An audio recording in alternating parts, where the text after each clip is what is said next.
Hey, in this week's video, I actually want to talk about making assumptions. And I think this is something that we all do every day. I'm the worst. Well, I was the worst. I actually feel like I am better at this now. I actually read a book called The Four Agreements probably 5 or 6 years ago now.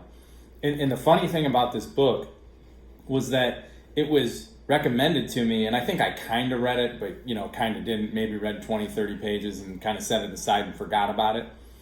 And then a couple years later, I heard Tom Brady being interviewed after a Super Bowl, asking if he was really looking forward to stick it to Roger Goodell, after he suspended him and then he got to take the Super Bowl trophy from him. And his response was interesting. It was, no, I don't think that way at all. I read a book a couple years back called The Four Agreements, and I've actually tried to live my life by those four agreements. So I just don't think that way. And so then I went back, re-downloaded on Audible, and I've probably listened to it 5 or 6 times since then. It's probably something even I should listen to every year.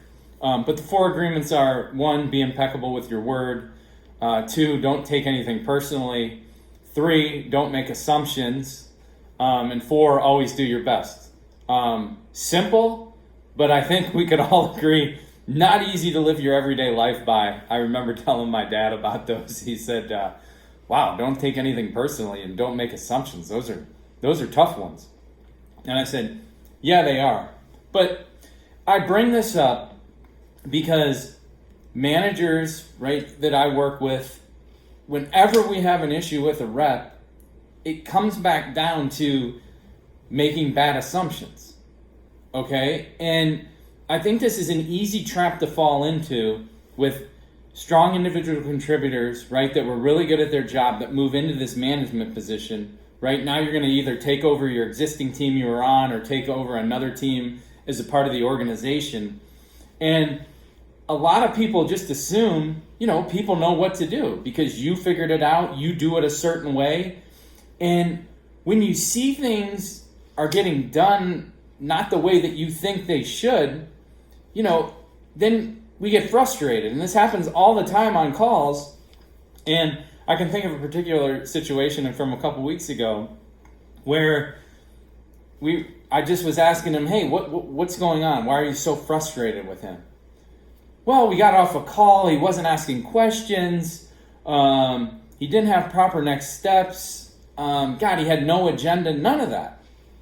And I said, well, what'd you do after the call? He said, I immediately sent him a Slack message and asked him where all this was. And I said, well, is this something that you've been over? Is this something that you grade on? Is this something that you talked about? Well, no, this is just part of the things that people should know about the job. And I said, well, yeah, I don't disagree with you, but at the same time, people can't read your mind and do exactly what you want them to do unless you tell them and coach them on it, right? And if you keep thinking this way, you're just going to completely be let down, by your rep's performance, and you're just going to continue to be frustrated. So if you want to drive the right behavior, right, don't assume people know what to do. Set the structure up so you put them in the best position to win, and then find out where the gaps are and coach them on it.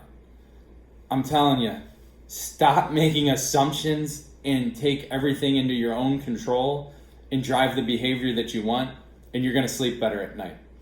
Hey, hope this helped. Have a good week.